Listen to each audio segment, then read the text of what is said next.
Hello बच्चे parties, कैसे हैं आप सब लोग।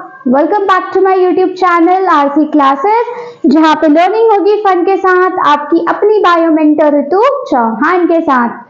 सो I hope you all are well. आप लोगों की पढ़ाई बिल्कुल जोश के साथ चल रही होगी, है ना। तो चलो इसी जोश के साथ हम शुरू करते हैं हमारा आज का लेक्चर। हम पढ़ रहे थे body fluid and circulation, right. तो उसमें हमें पढ़ना है आज डिसऑर्डर्स और एक छोटा सा टॉपिक जो रह गया, दैट इज योर लिम्फ। ठीक है, तो हम शुरू करेंगे डिसऑर्डर से। तो हमारा आज का जो पहला डिसऑर्डर हम जो पढ़ेंगे, दैट इज योर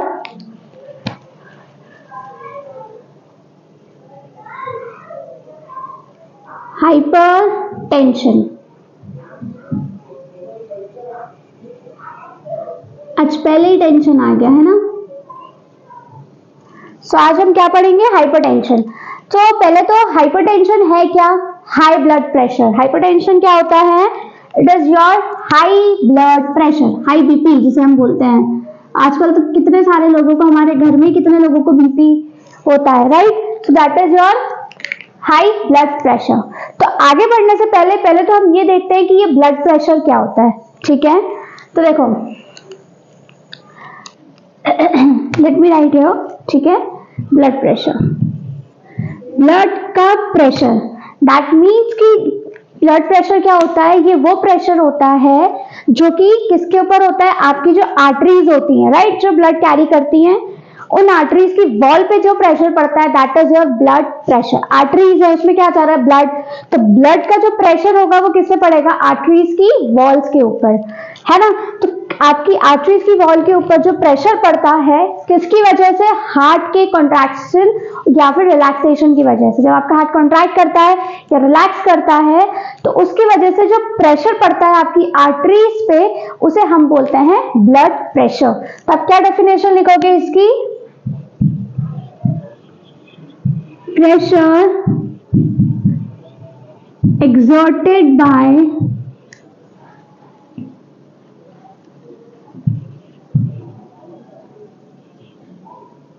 नहीं रुको, don't write like this, write like this, pressure exerted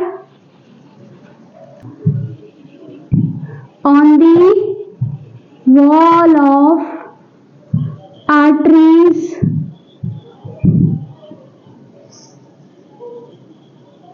due to contraction and relaxation of heart. Clear है, हार्ट के कॉन्ट्रैक्शन और रिलैक्सेशन करने की वजह से आर्टरीज की वॉल के ऊपर जो प्रेशर पड़ता है, उसे हम बोलते हैं ब्लड प्रेशर। क्लियर है। अच्छा, ब्लड प्रेशर नॉर्मली कितना होता है, जो कि हमको पता होता है कि 120 और 80 होता है, 120 और 80। बट एग्जैक्टली ये प्रेशर क्या है, तो देखो दो तरीके के प्रेशर होते हैं। एक होता है सिस्टोलिक प्रेशर, ठीक है, एक होगा आपका डायस्टोल प्रेशर, डायस्टोलिक प्रेशर। आया समझ में। एक प्रेशर क्या होता है, सिस्टोलिक प्रेशर होता है, और दूसरा क्या होता है, डायस्टोलिक प्रेशर। और हमको पता ही, अभी हमने कार्डियक साइकिल पढ़ा कि जब हार्ट कॉन्ट्रैक्ट करता है, मतलब हार्ट में से ब्लड को बाहर भेजता है, तो उसे हम बोलते हैं सिस्टोल, सिस्टोल करना, राइट। और जब उसमें रिलैक्सेशन होता है, मींस फिलिंग हो रही होती है, तो उसे हम बोलते हैं डायस्टोल, राइट। तो कॉन्ट्रैक्शन के टाइम पे जो प्रेशर लगता है, उसे हम बोलते हैं सिस्टोलिक प्रेशर, और इसी को आप क्या बोल सकते हो, कॉन्ट्रैक्शन प्रेशर। ठीक है। और डायसिस्टोलिक प्रेशर कब होता है, जब हार्ट में ब्लड फिल हो रहा होता है, राइट। तो सिस्टोलिक प्रेशर कितना होता है, क्योंकि कॉन्ट्रैक्ट कर रहा है तो ऑब्वियसली बात है ज्यादा होगा, तो वो होता है 120 mmHg। एंड आपका डायसिस्टोलिक प्रेशर कितना होता है, 180 mmHg। क्लियर, कितना होता है, 80 mmHg। ठीक है। अच्छा, अब क्या होता है, देखो नॉर्मली हम कैसे लिखते हैं, इनको कुल मिला के हम इस तरीके से लिखते हैं, 120/80 mmHg। क्लियर है, ये क्लियर हुआ। दो तरीके का प्रेशर होता है। अब देखो, जब इससे प्रेशर बढ़ जाए, इससे प्रेशर बढ़ जाए, कितना हो जाए, मान लो हाई ब्लड प्रेशर हो जाए, दैट इज 140/90 mmHg हो जाए। कितना होना चाहिए, 120/80, और बढ़ गया कितना, 140/90। बट हम उसको हाई बीपी नहीं बोलेंगे, बीपी बढ़ा है, बट अगर इसको हाइपरटेंशन आप कब बोलोगे, जब रेगुलर हाई ब्लड प्रेशर हो। ब्लड प्रेशर क्या हो, यहाँ लिख देती हूँ, रेगुलर हाई ब्लड प्रेशर, लगा रोज आपका ब्लड प्रेशर रेगुलरली है ना, आपका बीपी बढ़ रहा है, वही आपका बार बार 140/90 आ रहा है, तो उसे हम क्या बोलेंगे, हाइपरटेंशन। ठीक है, अब ये जो हाइपरटेंशन है, देखो भाई इसके रीजंस क्या होते हैं। सबसे बड़ा रीजन तो हमको पता ही है, जब हम बहुत ज्यादा स्ट्रेस लेते हैं, राइट, जब हम बहुत ज्यादा स्ट्रेस लेते हैं तो उसकी वजह से हमको क्या हो जाता है, हाई ब्लड प्रेशर हो जाता है, राइट। स्ट्रेस की वजह से, स्मोकिंग की वजह से, ड्रिंकिंग की वजह से, इसलिए तो बोलते हैं smoking and drinking is injurious to health, right. Stress, धुआं उड़ाना, ड्रिंकिंग करना, एंड और भी बहुत सारे रीजंस हो सकते हैं, राइट। तो दीज आर द रीजंस जिसकी वजह से क्या हो सकता है, आपको हाइपरटेंशन हो सकता है। हाइपरटेंशन होगा तो बोलते हैं नमक कम खाओ, है ना। अच्छा, हाइपरटेंशन तो हो गया, लेकिन अब ये क्या क्या किस किस चीज को अफेक्ट कर सकता है, तो देखो ये जो दो मेन ऑर्गन्स, देखो ये बहुत सारे वाइटल ऑर्गन्स को भी अफेक्ट करता है as per our NCERT. Brain and kidney, it affects brain, kidney as well as your heart, है ना। क्योंकि क्या ऑब्वियसली बात है ना, देखो प्रेशर बढ़ रहा है तो प्रेशर लगा कौन रहा है, हार्ट ही तो लगा रहा है। जोर कौन दे रहा है, हार्ट दे रहा है। तो जितना ज्यादा प्रेशर हार्ट पे आएगा, वो उतना ज्यादा प्रेशर लगाएगा, और प्रेशर लगाएगा तो आपका हार्ट उतना ही ज्यादा वीक होते जाएगा। अगर मान लो ब्रेन में जो आपकी जो आर्टरी है, जो ब्रेन की तरफ से क्या लेके जाती है, ब्लड कैरी करके लेके जा रही है, राइट। अगर इस आर्टरी के अंदर, हम कैरोटिड आर्टरी बोलते हैं, राइट, तो ये जो आर्टरी है, अगर वहां ब्रेन के ऊपर प्रेशर पड़ेगा तो प्रेशर बढ़ेगा, तो ब्रेन हैमरेज हो सकता है, राइट। किडनी के ऊपर अफेक्ट पड़ सकता है, राइट। तो द रीजन इज कि hypertension is not good for health, ठीक है, राइट। अच्छा, आपने देखा होगा कभी भी आप अगर डॉक्टर के पास गए होंगे, या आपने किसी एल्डर को डॉक्टर के पास लेके गए होंगे, तो डॉक्टर क्या करता है, ब्लड प्रेशर नापता है, राइट। तो वो जो मशीन होती है, वो फुसफुस दबाता है एंड ब्लड प्रेशर, तो उस मशीन को हम क्या बोलते हैं, what that machine is called, यहाँ लिखती हूँ मैं, उस मशीन का नाम है स्फाइग्नोमैनोमीटर। क्या नाम है, स्फाइग्नोमैनोमीटर, ठीक है। उस मशीन को हम ये बोलते हैं। एंड सेकेंडली, हमेशा बीपी हमेशा लेफ्ट हैंड से नापा जाता है ना, ठीक है। अगर वो लेफ्ट हैंड से नापते हैं तो वो यहाँ पे एक आर्टरी है ना, यहाँ जब वो बैंड लगाते हैं तो आर्टरी होती है जिसका वो प्रेशर नाप रहे होते हैं, तो उस आर्टरी को हम क्या बोलते हैं, so that artery is called brachial artery, brachial artery, ठीक है। Clear, clear. चलो आगे बढ़ते हैं। आपका जो सेकंड डिसऑर्डर है, इसको हम फ्लो चार्ट के फॉर्म में पढ़ेंगे, जिसमें हम दूसरे और भी जितने डिसऑर्डर्स होते हैं वो कवर करेंगे, ठीक है। देखो,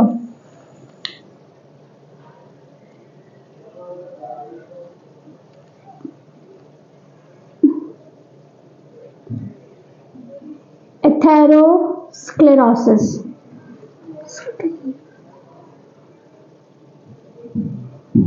एथेरोस्क्लेरोसिस, या फिर इसे आप क्या बोलते हो, coronary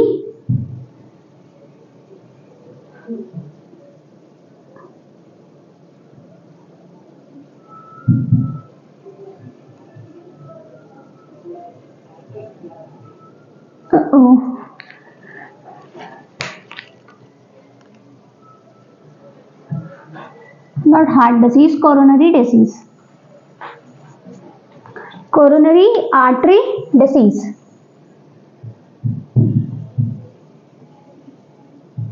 CAD. I hope it is visible.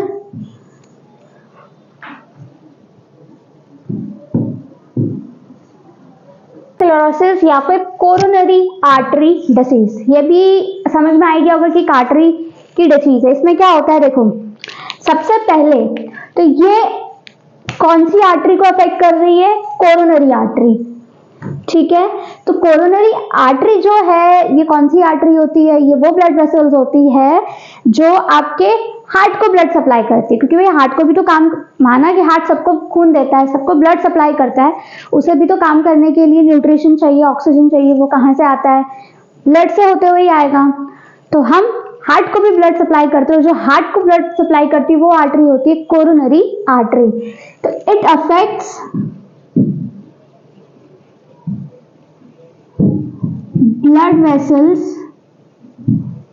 blood vessel means coronary artery that supply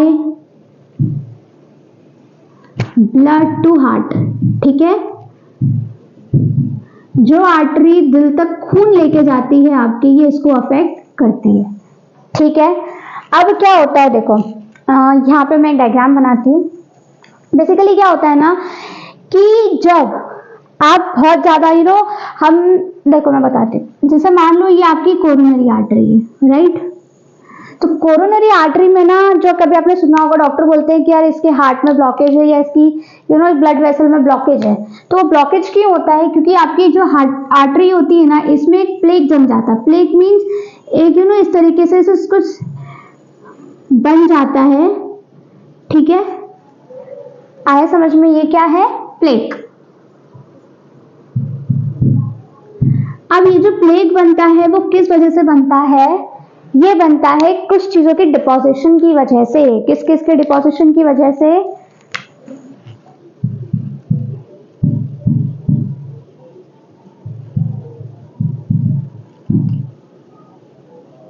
calcium, fat,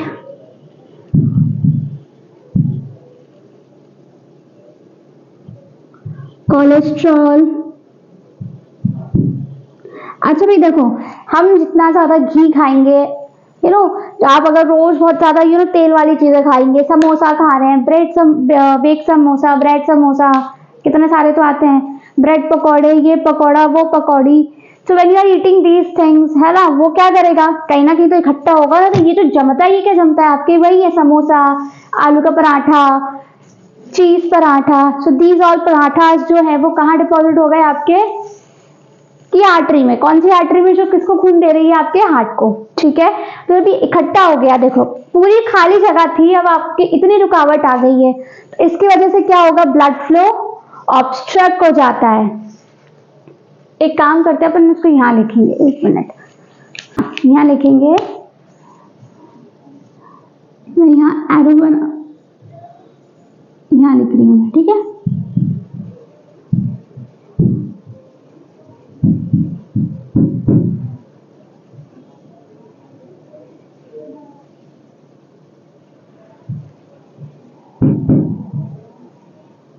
fats, calcium, cholesterol,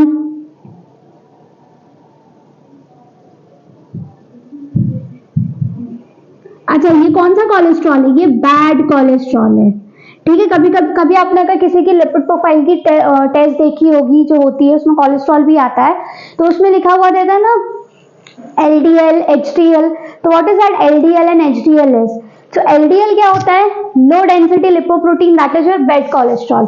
और HDL क्या होता है, हाई डेंसिटी लिपोप्रोटीन, ठीक है। तो वो आपका गुड कोलेस्ट्रॉल होता है। बट इसमें क्या जम रहा है, आपका बैड कोलेस्ट्रॉल। और बैड कोलेस्ट्रॉल कैसे बढ़ता है, जब हम ज्यादा तेल वाली चीजें खाते हैं, जैसा कि मैंने अभी आपको बताया, आलू का पराठा हो गया, आपके समोसे, कचौड़ी, ठीक है, वगैरह बहुत सारी चीजें हैं खाने को। तो ये जब आपके यहाँ इसमें इकट्ठा होता है, राइट, इसकी वजह से आपका जो ल्यूमेन होता है आर्टरी का, वो क्या हो जाता है, नैरो। ल्यूमेन बिकम नैरो, पतला हो जाता है। अब क्योंकि ल्यूमेन नैरो है, तो क्या होना है, एक ही चीज होनी है, आपका ब्लड फ्लो ऑब्स्ट्रक्ट हो जाएगा।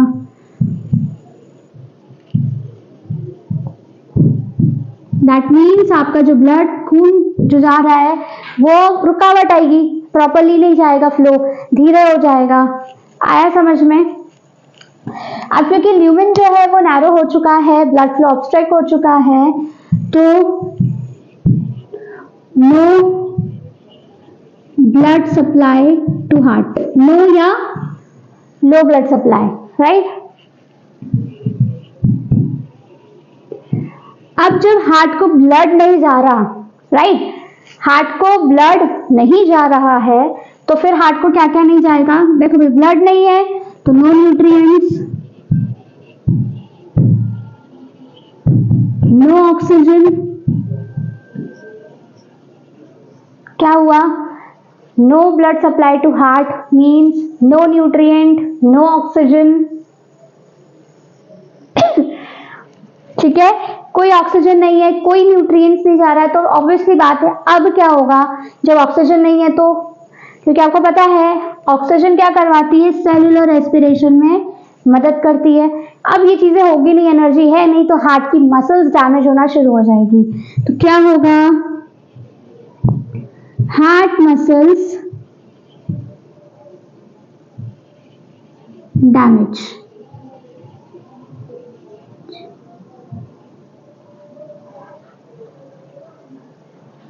ठीक है, हार्ट मसल्स डैमेज होना शुरू होंगे। अच्छा, इसमें एक चीज देखो, ये जो नो ऑक्सीजन है,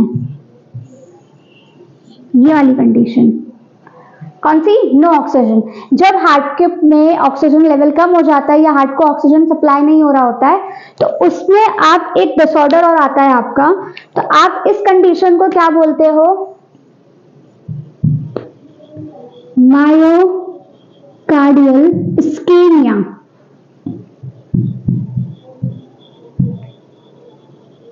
क्या बोलोगे? मायोकार्डियल इस्केमिया, ठीक है। That means when there is a low oxygen supply to heart और there is no oxygen supply to the heart, ठीक है, जब प्रॉपर ऑक्सीजन आपके हार्ट को नहीं मिल रही है। आए समझ में? अब जब ऑक्सीजन नहीं मिल रही है किसको? हार्ट को, तो हार्ट की मसल्स क्या होने लगेंगी? डैमेज। और जब हार्ट की मसल्स डैमेज होगी तो क्या आएगा? Heart attack. क्या होगा? और जब हार्ट की मसल्स डैमेज होंगी तो it will lead to heart attack. और हार्ट अटैक को ही हम क्या बोलते हैं?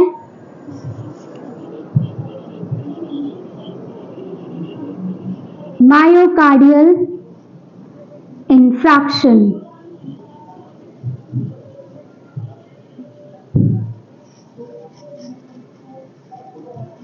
क्या बोलोगे आप इसे? मायोकार्डियल इंफ्रैक्शन, ठीक है।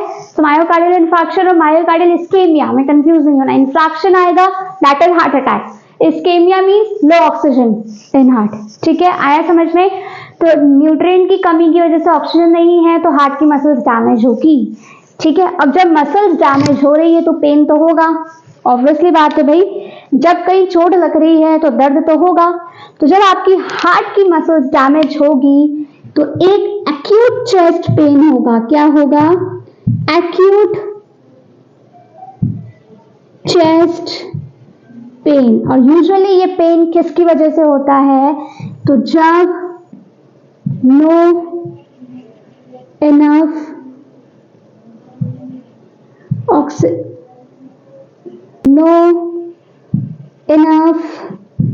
Oxygen is supply to heart. जब हार्ट को प्रॉपर ऑक्सीजन नहीं मिल रही है तो एक्यूट चेस्ट पेन होने लगता है, ठीक है। अब जब छाती में दर्द हो रहा है दैट इज चेस्ट पेन, तो उसे हम क्या बोलते हैं? इसे हम बोलते हैं एंजाइना पेक्टोरिस। एंजाइना, या फिर आप इसे बोलोगे एंजाइना पेक्टोरिस। आया? क्लियर है? अब ये जो चेस्ट पेन होता है ना, ये बढ़ता है। पहले छाती में पेन हुआ and then it radiates towards your left hand. Left hand, आपका जो लेफ्ट हैंड होता है, फिर आपके लेफ्ट हैंड में बहुत ज्यादा पेन होने लगता है। तो यूजुअली जब लेफ्ट हैंड में पेन होता है तो सब समझ जाते हैं कि ये किसका सिम्टम है? हार्ट अटैक का। आया समझ में? तो एक्यूट चेस्ट पेन होता है, then it radiates left arm या लेफ्ट हैंड, ठीक है, आपकी लेफ्ट आर्म में, आपकी लेफ्ट हैंड में ये पेन बढ़ने लगता है। आया समझ में? क्लियर हुआ आपको? ये आपका जो थर्ड डिसऑर्डर एंजाइटी में दिया हुआ है, एंजाइना या एंजाइना पेक्टोरिस, ठीक है। तो क्या हुआ, एक बार और देख लो कि भाई हमने खाए खूब सारे समोसे, कचौरियां खाई, खूब सारी रोज खा रहे हैं, तो उसकी वजह से क्या होगा, कोलेस्ट्रॉल, फैट, है ना, और कैल्शियम, जब बहुत ज्यादा कैल्शियम हो जाए आपके ब्लड में तो वो डिपॉजिट हो जाता है प्लेक के फॉर्म में, कहाँ पे, कोरोनरी आर्टरी में। कोरोनरी आर्टरी क्या होती है, वो आर्टरी जो हार्ट को ब्लड सप्लाई करती है। तो ऑब्वियसली बात है इसमें तो सीधा का सीधा असर किस पे पड़ेगा, आपके हार्ट पे, ल्यूमेन हो जाएगा नैरो, तो ब्लड फ्लो कम होगा। जब ब्लड प्रॉपर्ली सप्लाई नहीं होगा हार्ट को तो ना न्यूट्रिशन जाएगा ना ऑक्सीजन। जब ऑक्सीजन की डेफिशिएंसी हो जाए, ये लो लेवल ऑफ ऑक्सीजन हो हार्ट में, तो उसे हम बोलते हैं मायोकार्डियल इस्केमिया, राइट। और जब हार्ट मसल्स हो गई आपकी डैमेज तो उसे हम बोलते हैं, अब देखो ऑक्सीजन नहीं है, न्यूट्रिएंट नहीं है, तो मसल्स काम कैसे करेंगी, उन्हें भी तो एनर्जी चाहिए, तो वो डैमेज होना शुरू होंगी। जब मसल्स डैमेज होंगी तो आएगा हार्ट अटैक, जैसे आप क्या बोलते हो, मायोकार्डियल इंफार्क्शन, ठीक है। और जिसकी वजह से होगा एक्यूट चेस्ट पेन, और उस चेस्ट पेन में क्यों हो रहा है, क्योंकि भाई ऑक्सीजन है ही नहीं हार्ट के पास, ठीक है। तो एक्यूट चेस्ट पेन होगा जिसे हम बोलते हैं एंजाइना या फिर एंजाइना पेक्टोरिस, और जो धीरे धीरे बढ़ के आपके लेफ्ट आर्म में आता है। क्लियर? चलो नेक्स्ट डिसऑर्डर पे चलते हैं। अब तीन चीजें, ठीक है, 3 things are there.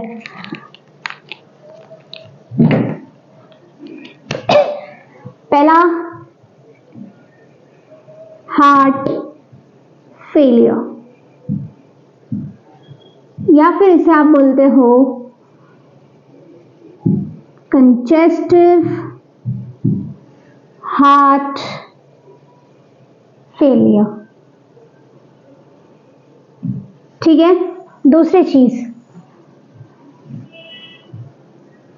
Cardiac arrest, तीसरी चीज heart block.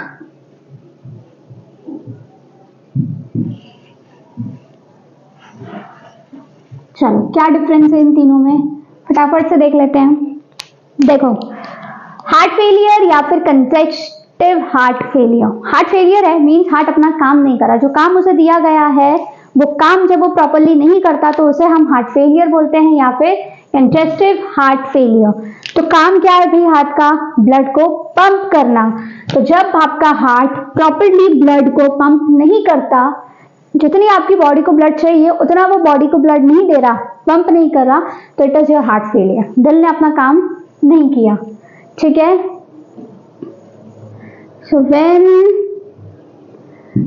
Heart is not pumping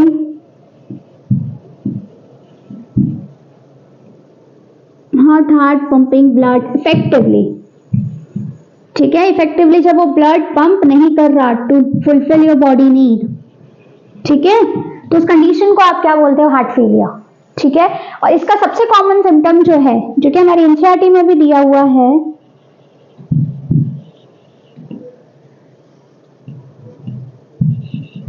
वो है congestion of heart, congestion of lungs, lungs का कंजेशन, ये जो लंग्स में म्यूकस भर जाता है, राइट। तो ये जो कंडीशन, ये सिम्टम है, ये काय का है, हार्ट फेलियर का, ठीक है, कि आपका हार्ट जो है वो प्रॉपर्ली ब्लड नहीं पंप कर रहा, ठीक है। कार्डियक अरेस्ट, कार्डियक अरेस्ट का मतलब होता है when heart stops beating, that means full stop, दिल धड़कना ही बंद कर दे तो फिर बचा ही क्या, दिल ने धड़कना बंद किया मतलब जिंदगी खत्म, फुल स्टॉप, ठीक है। हार्ट ब्लॉक, हार्ट ब्लॉक का मतलब ये होता है व्हेन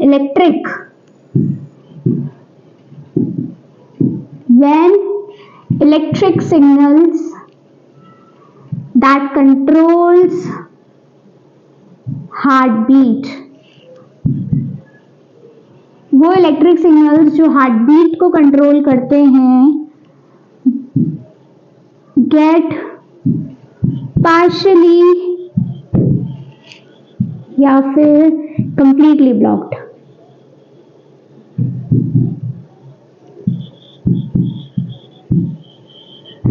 क्या हुआ यहाँ पे, हार्ट ब्लॉक का मतलब क्या हुआ कि हार्ट को सिग्नल नहीं आ रहा। वो सिग्नल जो हमने कार्डिक साइकिल में पढ़ा था कि ऐसे नोड सिग्नल भेजता है, इलेक्ट्रिक इंपल्स जनरेट करता है, राइट, जिसकी वजह से हार्ट बीट होती है, हार्ट बीट, ठीक है, जिसकी वजह से हार्ट बीट होती है, राइट। तो जो हार्ट बीट को कंट्रोल कर रही है वो इलेक्ट्रिक सिग्नल ही नहीं आ रहे, या तो वो पार्शियली मींस हार्ट बीट कम हो गई है। जैसे हमको पता है कि 72 टाइम्स एक मिनट में धड़कती है, तो मान लो कि इसकी जो वो है वो कम हो गई, हार्ट बीट 60 हो जाए, 50 हो जाए, तो हार्ट बीट कम हो गई क्योंकि सिग्नल पार्शियली ब्लॉक्ड है। दैट मीन्स कि सिग्नल आ रहा है लेकिन कम कम सिग्नल आ रहा है, जितना आना चाहिए उतना नहीं आ रहा, क्योंकि हमको पता है जितनी बार सिग्नल आता है उतनी बार हार्ट बीट करता है। तो 72 टाइम सिग्नल आना चाहिए तो उतनी बार आपका हार्ट बीट करेगा, लेकिन उतनी बार सिग्नल नहीं आ रहा तो हार्ट बीट कम कर रहा है, और कंप्लीटली ब्लॉक हो जाएगा तो हार्ट बिल्कुल भी बीट नहीं करेगा। That means cardiac arrest. आया समझ में? क्लियर है? ये तीनों चीजें अलग अलग है। और हार्ट अटैक भी अलग ही। हार्ट अटैक क्यों होता है अभी हमने पढ़ा था, मायोकार्डियल इंफ्राक्शन, जब आपकी हार्ट की मसल्स डैमेज होती है। क्यों? जब उसको प्रॉपर ऑक्सीजन सप्लाई नहीं मिलती। क्लियर? आया समझ में? आगे बढ़ते हैं। Last topic, lymph.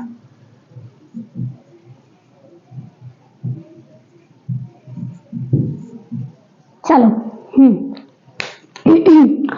लिम्फ क्या होता है देखो, ये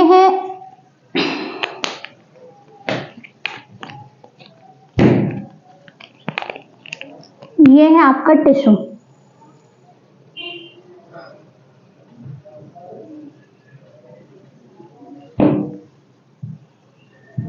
ठीक है, दिस इज योर टिश्यू। और ये जो है वो है आपके ब्लड वेसल। क्या है? Blood vessel. क्लियर? ठीक है। अब आपको पता है कि ब्लड वेसल से ब्लड जो होता है वो कहाँ जाता है? आपके टिश्यू के पास, राइट, जाता है ना। लेकिन क्या होता है कि इसी बीच में जब ये ब्लड वेसल से ब्लड जो है वो टिश्यू में जा रहा होता है तो कुछ फ्लूइड यहाँ इकट्ठा हो जाता है, ठीक है, बाहर आ जाता है ब्लड वेसल से और यहाँ इकट्ठा होने लगता है, ठीक है। तो ये जो फ्लूइड है इसको हम बोलते हैं इंटरस्टिशियल फ्लूइड, या फिर आप इसे बोलते हो टिश्यू फ्लूइड। क्या बोलते हो? इंटरस्टिशियल फ्लूइड या फिर टिश्यू फ्लूइड, ठीक है। वो यहाँ से रिलीज होकर कहाँ इकट्ठा हो जाता है? आपके टिश्यू और ब्लड वेसल्स के बीच में आता है, ठीक है। हमारी एनसीईआरटी बोलती है कि इसका जो मिनरल कंपोजिशन होता है, टिश्यू फ्लूइड या इंटरस्टिशियल का मिनरल कंपोजिशन जो होता है वो एग्जैक्टली सेम होता है, इज सेम एज, जैसे कि प्लाज्मा में होता है, is same as in plasma.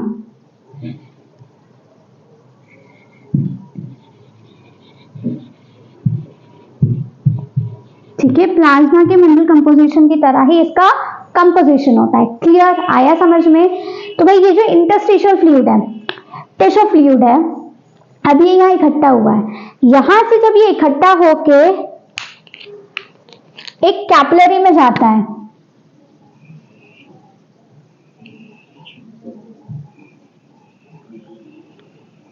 ठीक है, दिस इज सम कैपिलरी बना दी मैंने, ओके। ये फ्लूइड इस कैपिलरी से होता हुआ, सॉरी, इस स्पेस से होता हुआ ये जो फ्लूइड है वो कहां जाता है? कैपिलरी में, ठीक है। और जब ये इस कैपिलरी में चला जाता है तो इसे हम बोलते हैं लिम्फ। क्या बोलते हैं? लिम्फ। और ये कौन सी कैपिलरी हो गई? आपकी लिम्फ कैपिलरी। क्लियर है? आया समझ में? लिम्फ कहां गया? आपकी लिम्फ कैपिलरी में। जैसे ही वो लिम्फ कैपिलरी में गया, आपने इस फ्लूइड का क्या नाम कर दिया? लिम्फ। और लिम्फ क्या है? तो ये एक कलरलेस फ्लूइड होता है। कौन सा फ्लूइड है ये? कलरलेस।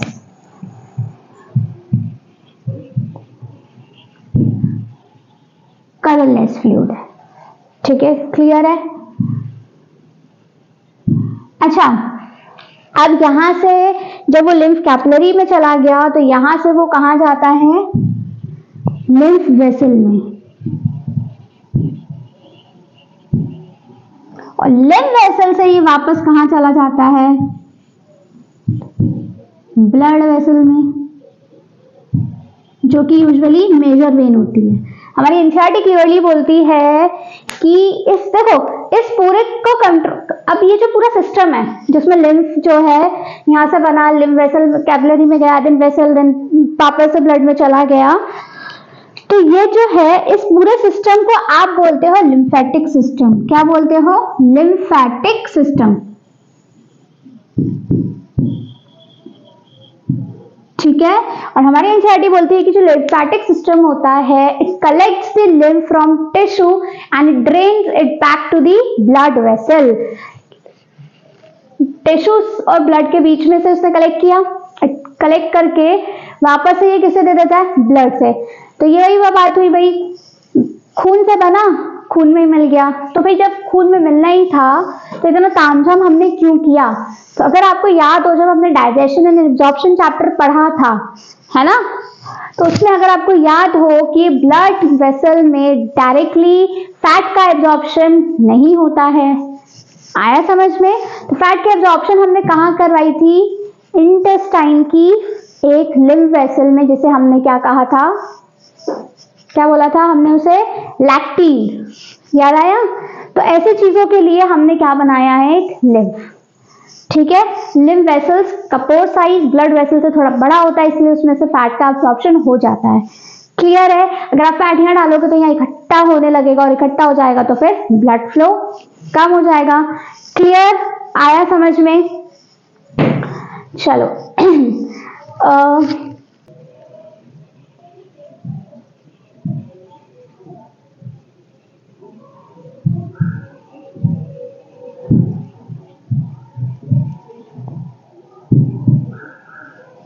ठीक है, हम लिम्फ को कंपेयर कर रहे हैं ब्लड से।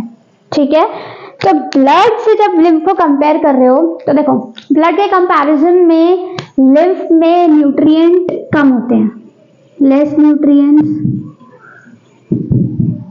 लेस ऑक्सीजन होती है, कार्बन डाइऑक्साइड ज्यादा होती है, वेस्ट ज्यादा होता है। ठीक है, और इसमें क्या होता है? इसमें कुछ कोई आरबीसी नहीं होती, नो आरबीसीज। इसमें डब्ल्यूबीसी प्रेजेंट होती है। कौन सी होती है? Lymphocytes, B and T lymphocytes. आया समझ में? दूसरी चीज, अगर मैं इसके फंक्शन की बात करूं, किसकी? इसके फंक्शन की, तो इसके 3 मेजर फंक्शंस होते हैं। पहला जो मैंने अभी आपको बताया, एब्जॉर्प्शन ऑफ फैट, फैट का एब्जॉर्प्शन। ठीक है, फैट कहाँ में करती है? ये लैक्टील में। और लैक्टील क्या है? Lymphatic capillary.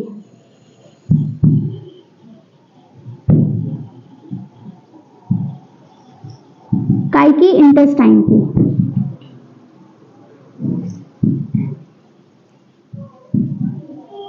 ठीक है, दूसरा फंक्शन क्या है इसका? तो ये सब